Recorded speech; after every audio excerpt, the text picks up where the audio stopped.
खुलुमबाय दिनै 29 मे 2026 गिबियावनो गोजोन फुंबिलिनि गाहाम हामलायनायखौ बयनिसिमबो जासिहरनाय थाबाय। राशिफलखौ फरायनायनि सिगां आंनिफ्राय आनान गसाइनिसिम आरज खालामनाय जायोदि दिनैनि साना बुहुमनि साफ्रोमबो सुबुंफोरनि थाखाय गाहामैनो गाहाम बारलांनो हायो। जेबो खैफोद आफोद जायालासे फैदो दानिया दिनैनि राशिफलखौ खोनासंनायनि गिबियावनो दङ।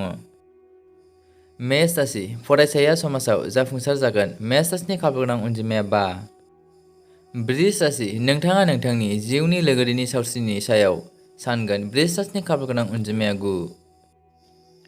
मिथुन राशि नाजानाया जाफुंसारगोन। मिथुन राशिनि खाफालगोनां अनजिमाया 3।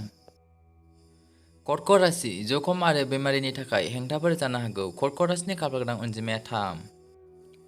सिंह राशि फालांगियारि दावबायनाया जाफुंसार जागोन। सिंह राशिनि खाफालगोनां अनजिमाया 4।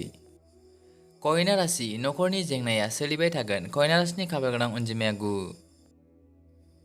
तुला राशि फालांगियाव मुलाम्फा जागोन। तुला राशिनि खाफालगोनां अनजिमाया 5। वृश्चिक राशि मोजां मोनलायनायनि बेलायाव गोरोबनाय थागोन। वृश्चिक राशिनि खाफालगोनां अनजिमाया 2। धनु राशि नोंथाङा नोंथांनि साहस आरो गोहोआ बांनायजों नोंथांनि गोसोआ जोबोर खुसि जागोन। धनु राशिनि खाफालगोनां अनजिमाया 5। मकर राशि बिजिरसालिजों सोमोन्दो गोनां खामानिफोरा मोजां जागोन। मकर राशिनि खाफालगोनां अनजिमाया 2।